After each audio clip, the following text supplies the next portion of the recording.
Hello all students of my authority, welcome to this channel. आज का topic है the American bill of rights. Start करते हैं, क्या है American bill of rights. Historical background से शुरू करेंगे। The bill of rights refers to the first 10 amendments.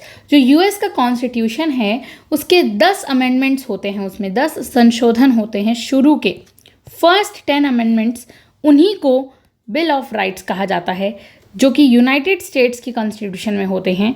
Ratified कब होते हैं? दिसंबर 15, 1791 को ये रेटिफाइड भी हो जाते हैं। Why was it created? Question mark उठता है कि बने क्यों थे, मतलब ये 10 संविधान में संशोधन हुए ही क्यों थे। तो आफ्टर द अमेरिकन रिवॉल्यूशन, जैसे ही अमेरिका में क्रांति होती है, यानी कि अमेरिकन रिवॉल्यूशन होता है, उसके बाद क्या होता है, सिटीजन जो वहाँ के नागरिक होते हैं feared the creation of a strong central government। और वो कहते हैं, उनमें डर बैठ जाता है वहाँ के नागरिकों में कि अब रिवॉल्यूशन हुआ है, क्रांति हुई है, अब कहीं जो हमारी सेंट्रल गवर्नमेंट है ना वो बहुत ज़्यादा स्ट्रॉन्ग ना हो जाए, यानी मनमाने तरीके से काम ना करने लग जाए। ये एक नागरिकों में डर बैठ जाता है। और अगर नागरिकों को ये लगा कि ऐसा हुआ तो फिर ब्रिटेन के जैसे अंदर मोनार्की और ब्रिटिश मोनार्की यानी राजा महाराजा अपनी पावर का मिसयूज़ करते हैं, पावर को अब्यूज़ करते हैं, वैसे हमारे यहाँ ना होने लग जाए, इस बात का डर था लोगों में। इसीलिए जो है फिर ये बिल ऑफ राइट में अमेंडमेंट होते हैं। एंटी फेडरलिस्ट यानी कि ये संघ विरोधी था। मतलब फेडरलिस्ट मतलब होता है एक तरह से हो सकता है ना, सारी पावर जो आज बंटी हुई है वो सारी सेंटर में चली जाए, सेंटर अपने कंट्रोल में ले ले, तो इसको एंटी फेडरलिस्ट होगा। तो डिमांडेड, जो लोग फेडरलिस्ट यानी फेडरलिस्टिक विचारधारा के विरोध में थे वो डिमांड करते हैं explicit protection for individual rights before they would agree to ratify to the constitution. यानी कि संघ विरोधियों ने संविधान को अनुमोदित करने से पहले व्यक्तिगत अधिकारों के लिए स्पष्ट सुरक्षा की मांग की कि पहले क्या था कि आप हमें हमारे जो राइट्स हैं उनकी आप सुरक्षा करेंगे, ये हमें पहले बताइए, उसके बाद ही इसमें कुछ जो है संशोधन या फिर उसको अनुमोदन करेंगे हम इसको। तो to secure support James Madison, इन सभी का सिक्योर लेके जेम्स मेडिसन जो है known as the father of the constitution कहा जाता है उन्हें अमेरिका में। जेम्स मेडिसन को introduce a set of amendments, एक सेट लेकर आए 1789 के इसमें, which became the bill of rights. बाद में वो क्या बन जाता है, जाके बिल ऑफ राइट्स बन जाता है। ओके उसके बाद हम देखते हैं 10 अमेंडमेंट्स होते हैं इसमें। Explain first freedom. पहला अमेंडमेंट क्या है, यानी कि पहला amendment the 10 first amendment explain first amendment है फ्रीडम ऑफ रिलीजन, यानी कि freedom of religion, speech, press and assembly and petition, कि हमें आज़ादी दो कि हम जो है धर्म को, कोई भी जिस धर्म को हम अपनाना चाहें अपना सकते हैं, बोलने की आज़ादी, प्रेस की आज़ादी, फ्री करो इन सब चीज़ों को, असेंबली और पिटीशन की आज़ादी, कहीं भी इकट्ठा हो सके और पिटीशन फाइल कर सके। फ्रीडम ऑफ रिलीजन क्या चीज़ गारंटी करने की बात करता है? फ्रीडम ऑफ रिलीजन है नो स्टेट रिलीजन, स्टेट का कोई रिलीजन ना हो, and freedom to practice and believe, हमें किसी फ्रीडम कोई भी पालना करनी हो किसी भी धर्म की हम कर सकें, इसमें हमें स्वतंत्रता दी जाए। फिर आता है फ्रीडम ऑफ स्पीच यानी बोलने का अधिकार, जिसमें आता है राइट टू एक्सप्रेस ओपिनियंस, खुद के ओपिनियंस को एक्सप्रेस करने का right. Freedom of the press को जो मन करे, राइट टू पब्लिश इन्फॉर्मेशन, कोई जानकारी हो लोगों तक पहुंचानी हो तो हमें पब्लिश करने की इन्फॉर्मेशन कोई भी तरीके की हो, वो राइट दो। फिर आता है राइट टू असेंबली पीसफुली, हाँ पीसफुली, प्रोटेस्ट में अगर असेंबल होना है, कहीं पे इकट्ठा होना है, हम पीसफुली कहीं पे भी इकट्ठा हो सकते हैं। And right to petition to the government, मतलब गवर्नमेंट को हम पिटीशन फाइल कर सकते हैं, अपील कर सकते हैं। एग्जाम्पल देखते हैं, एक सिटीज़न है जो प्रोटेस्ट करता है पीसफुली अगेंस्ट लॉ, कोई लॉ या राइटिंग के खिलाफ, and editorials criticizing the president is protected under this amendment. तो क्या होगा कि पर्सन ए है, हम ऐसे समझते हैं पर्सन ए है, वो कोई एक लॉ बना है, ठीक है, एक लॉ बना है, उसके खिलाफ पीसफुली प्रोटेस्ट कर रहा है, और साथ ही कोई प्रेसिडेंट है उसके खिलाफ उसने कुछ न्यूज़पेपर में छाप दिया है, तो क्या होगा, इन सब अमेंडमेंट्स के तहत उसे जो है प्रोटेक्शन मिलेगी, ना कि उन्हें उसे पकड़ के जेल में डाल दिया जाएगा। तो यही सब यहाँ पे एग्जाम्पल से आप समझ गए होंगे। ग्लोबल इन्फ्लुएंस क्या हुआ, पूरे विश्व भर में क्या इन्फ्लुएंस पड़ा इस चीज़ का? इस चीज़ ने इंस्पायर्ड किया आर्टिकल 19 को, जो कि UDHR का आर्टिकल है, human right declaration, freedom of opinion expression है। ओके, सेकेंड अमेंडमेंट क्या कहता है बिल ऑफ राइट का? राइट टू बियर आर्म्स, यानी इस चीज़ की गारंटी दीजिए कि राइट इंडिविजुअल को खुद के आर्म्स शस्त्र रखने का अधिकार हो, अपने अस्त्र शस्त्र अपने साथ रख सके, बियर का अधिकार हो। ओरिजिनली इंटेंडेड टू अलाउ, पहले इसे अलाउ किया गया स्टेट मिलिटियस टू डिफेंड देमसेल्फ, खुद की सुरक्षा के लिए। मॉडर्न डिबेट उठती है लेकिन आज भी इस पर, कैसे कि supporter see it as a guarantee of personal security. Supporter तो कहते हैं ये तो गारंटी देता है कि खुद की सुरक्षा ज़रूरी है, लेकिन क्रिटिक्स जो हैं वो इस चीज़ पर कहते हैं, आर्ग्यू करते हैं for regulation due to rising gun violence, क्योंकि अमेरिका में बहुत ज़्यादा गन वायलेंस बढ़ रहा है, इसके वजह से वो कहते हैं, इस पर डिबेट चलता है कि ये नहीं होना चाहिए, इसको हटाया जाना चाहिए। सिटीजन्स में now on firm arms subject to regulations, वो खुद के आर्म्स बना रहे हैं, तो ये सब गलत है। ओके, थर्ड अमेंडमेंट किस बारे में बात करता है? Third amendment protection of quartering troops की बात करता है। जो सैनिकों के ट्रूप्स होते हैं उनकी प्रोटेक्शन की बात करना, क्वार्टर्स वगैरह जो सोल्जर्स के घर, तो यानी citizen can not be forced, citizens को फोर्स नहीं किया जा सकता है house soldier in their homes during peace time without consent. यानी कि पहले क्या होता था, नागरिकों को बिना सहमति के शांति काल के दौरान अपने घरों में सैनिकों को रखने के लिए मजबूर नहीं किया जा सकता। ठीक है, हिस्टोरिकल कंटेक्स्ट ऐसा है कि reacted to British laws that forced colonists to house troops before the revolution. क्रांति से पहले क्या होता था, ऐतिहासिक संदर्भ में जब हम देखें, क्रांति से पहले जो अमेरिकन रिवॉल्यूशन आया था उससे पहले जो उपनिवेशियों को ब्रिटिश सैनिकों को रखने के लिए बाध्य, जैसे कॉलोनी बनी हुई अमेरिका की, कोई किसी बाहर के देशों की कॉलोनी बनी हुई, तो फिर वो फोर्स करते थे कि जो ब्रिटिश जो भी हैं ट्रूप्स हैं, सैनिक हैं, उनको अपने घर में जगह दो, रखो, इस मामले में कि उन्हें फोर्स नहीं किया जाना चाहिए। फोर्थ अमेंडमेंट आता है protection from unreasonable searches and seizures, यानी कि अनुचित तलाशी और जब्ती नहीं होनी चाहिए। कोई भी जब मन किया तब अनरीजनेबल सर्च कर रहे हो आप, जज सीज कर रहे हो, कोई भी चीज़ों को जब्त कर रहे हो, ऐसा नहीं होना चाहिए। यानी प्रोटेक्शन दो। आफ्टर अमेरिकन रिवॉल्यूशन के बाद लोग ये डिमांड करते हैं हमें प्रोटेक्ट करो, प्रोटेक्शन दो। आर्बिटरी सर्चेज, जब मन किया तब आ गए सर्च करने के लिए, this is not fair. One's body, house, papers वगैरह बिलोंगिंग्स जो है किसी और की नहीं। Government must have the warrant लेकर आओ पहले अगर सर्च करना है, इशूड बाय अ जज, जो जज ने इशू किया हो, बेस्ड ऑन प्रोबेबल कॉज भी बताओ, उसके बाद सर्च करने आना। एग्जाम्पल था police can not search a home without warrant, police बिना किसी वारंट के घर पर आकर ऐसे ही मनमाने तरीके से सर्च नहीं कर सकती। और the owner's permission unless there is an emergency, और ऑनर की परमिशन भी ज़रूरी है। हाँ, इफ़ इमरजेंसी ना हो तो सिर्फ वारंट दिखा सकती है। ठीक है, ग्लोबल पैरेलल, ग्लोबल में इसका प्रभाव कैसे पड़ता है? साथ ही साथ राइट टू प्राइवेसी आती है। बहुत सारी डेमोक्रेटिक कॉन्स्टिट्यूशन, जितने भी लोकतांत्रिक संविधान हैं उनमें, जैसे including article 21 of the constitution, right to privacy आती है। ओके, ये फ़र्क पड़ता है इसका। फिफ्थ अमेंडमेंट है राइट्स इन क्रिमिनल केसेस, कि जब क्रिमिनल केसेस हो जाते हैं उस समय क्या राइट्स, क्या अधिकार होते हैं। तो ये कहा जाता है कि ड्यू प्रोसेसेस ऑफ लॉ होना चाहिए, यानी protection from double jeopardy, being tried twice for the same crime, 2 बार सज़ा नहीं दी जानी चाहिए एक ही गुनाह के लिए। अगर किसी ने एक ही गुनाह किया है तो 2 बार सज़ा क्यों देनी चाहिए? तो वो है कि protection, due process of law, यानी डबल जियोपार्डी नहीं होना चाहिए। Protection from self incrimination, I peeled the fifth, यानी कि सेल्फ इंक्रिमिनेशन। सपोज करते हैं, पहले समझते हैं सेल्फ इंक्रिमिनेशन क्या होता है। मान लीजिए आप किसी कोर्ट रूम के अंदर हैं, ठीक है, आपको मतलब खुद के खिलाफ ही गवाही देने के लिए मजबूर नहीं किया जा सकता है। अगर आप मान लीजिए आपके ऊपर चोरी का इल्ज़ाम लगाया जा रहा है, ठीक है, और आपको कोर्ट रूम के अंदर पूछा जा रहा है कि क्या तुमने पैसे चोरी किए हैं, फॉर एग्जाम्पल से ही समझेंगे। इफ़ यू, मतलब अगर आपको आंसर नहीं देना और आपको लग रहा है आपके आंसर देने से आप ही गिल्टी बन जाओगे वहाँ पर, तो आप साइलेंट रह सकते हो, आप एकदम चुप रह सकते हो।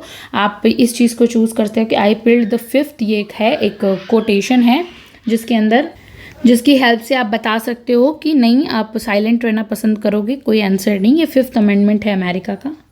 फिर नेक्स्ट है just compensation for property taken by the government. अगर आपकी कोई भी प्रॉपर्टी छीन लेती है वो आपको एक पर्याप्त मूल्य देगी। ओके, आप उसके लिए कंपनसेशन ले सकते हो। एग्जाम्पल देख लेते हैं इस चीज़ में, जैसे कि a person can not be force to testify against themself in court. अपने खिलाफ ही गवाही देने के लिए वो बाध्य नहीं किया जा सकता है। सिक्स्थ अमेंडमेंट क्या कहता है? सिक्स्थ अमेंडमेंट है राइट टू फेयर ट्रायल, यानी कि सुनवाई होगी, निष्पक्ष सुनवाई होगी, स्पीडी, तुरंत होगी, डिले नहीं होगा कोर्ट के वर्क्स में, स्पीडी ट्रायल होनी चाहिए, सुनवाई होनी चाहिए, ट्रायल एंड इम्पार्शियल जूरी, जो बिना किसी भेदभाव के बैठे जूरी होनी चाहिए, वैसी जजेस की जो जूरी बेंच होती है वो। The right to informed of charges, यानी कि जो चार्ज वगैरह हो उसकी इन्फॉर्मेशन होनी चाहिए। Right to confront witness and have a lawyer, जो विटनेसेस हैं यानी कि जो देखा हुआ है, जिनके गवाह, उनको भी मतलब आप एक लॉयर भी कर सकते हो, विटनेस को बुला सकते हो, गवाह को, और लॉयर भी हायर कर सकते हो। इफ़ समवन इज़ अरेस्टेड, अगर मान लीजिए कोई पकड़ा जाता है जेल के लिए, मतलब अरेस्ट होता है, they have the right to a lawyer even if they can afford one. अगर वो अफोर्ड भी नहीं कर सकते तो फिर भी उनको लॉयर मिलेगा। एज अपील्ड एक केस है गिडेन वर्सेस वेनराइट 1963 के अंडर। सेवेंथ अमेंडमेंट है राइट इन सिविल केसेस।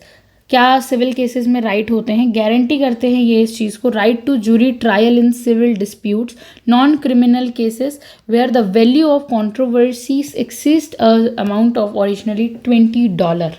इसको ना ये अमेरिका के पर्सपेक्टिव में है, हम इसे इंडिया के पर्सपेक्टिव से समझते हैं, ठीक है। उससे पहले हमें समझना पड़ेगा कि जूरी सिस्टम होता क्या है। वेट अ मिनट, कि एक ग्रुप ऑफ ऑर्डिनरी पीपल होता है, ना कि एक कोई वन जज नहीं होता है यहाँ पे केस डिसाइड करने के लिए सिविल नॉर्मल कोर्ट्स और क्रिमिनल केसेस के अंदर। वहाँ पे जूरी में बहुत सारे ऑर्डिनरी पीपल, सिटीजन्स होते हैं, उनको जूरी कहा जाता है। वो आपके फैक्ट्स को देखते हैं और ट्रायल वगैरह सुनवाई सुनते हैं और आपको कैसे प्रूफ करते हैं कि आप गिल्टी हो या नॉट गिल्टी, ठीक है। ये जूरी डिसाइड करती है। ओके, 12 समथिंग मेंबर ऐसा रहता है, अलग अलग भी हो सकता है। तो ऐसा एक ग्रुप ऑफ ऑर्डिनरी पीपल होता है, उसे जूरी सिस्टम कहते हैं। अमेरिका में है ये, इंडिया में इसे ख़त्म कर दिया गया है। इंडिया में अब ओनली जज जो होता है वही केस की सुनवाई करेगा, वही निर्णय लेगा, ठीक है। तो अब हम समझ रहे थे सेवेंथ अमेंडमेंट को, jury trial in civil disputes, ये क्या होता है, इसको इंडिया के कॉन्टेक्स्ट में समझते हैं। सपोज कीजिए कि आप किसी पर 1 लाख रुपए का केस करते हैं, ठीक है, 1 लाख रुपीज़ का केस करते हैं किसी और के, एक पर्टिकुलर पर्सन के ऊपर। ओके, ये कहकर करते हैं कि जैसे कि उस पर्टिकुलर पर्सन ने आपका कोई मोबाइल या फिर सामान नहीं लौटाया, ठीक है, या फिर बिजनेस का सामान नहीं लौटाया, कुछ भी केस करते हैं आप उस पर 1 लाख रुपए का। तो अमेरिका में क्या होगा ना, अमेरिका में क्या होगा, आप ये कह सकते हैं कि जूरी ट्रायल चाहिए। क्या चाहिए आपको? जूरी ट्रायल चाहिए, यानी आपको वो जो ऑर्डिनरी पीपल 6 या 12 लोग आम नागरिक होते हैं उनकी सुनवाई चाहिए और वही आपके केस करेंगे कि सही है या नहीं। ओके, फिर भारत में ऐसा अधिकार नहीं है आपके पास, क्योंकि भारत के अंदर क्या होता है, सिविल कोर्ट है। कौन सा कोर्ट है? Civil court. और सिविल कोर्ट यही जज ही फैसला सुनाएंगे, ना कि कोई जूरी। भारत में ना कोई जूरी सिस्टम नहीं है।